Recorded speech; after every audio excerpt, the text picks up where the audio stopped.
sekarang ni kita berada dekat Keluang sekali lagi. Ha? Ambil video? Okey, let's jom. Ni, kita nak tunjuk ni progress kita. Tapi bersepah sikit lah ni. Untuk area sini ada open body. Yang ni untuk bahagian atas. Ada bahagian atas untuk katil lah. Okey, untuk di bahagian sini Formica ni kita ada buat bentuk scope untuk yang ni memakai blockboard dan juga Formica lah. Sebab tu kita boleh scope. Kalau pakai Milami dia tak boleh scope macam ni.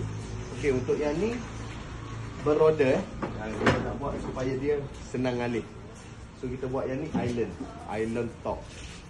Okey, lepas tu ada satu lagi display. Display ni untuk letak barang je lah. Dia tak boleh serbaguna. Hanya decoration saja. Ada lighting kat sini untuk curve. So ada pada yang kita letak ni chef. Okey, chef ada 2 chef. So bawah ada pintu kan dia kan? Tak ada.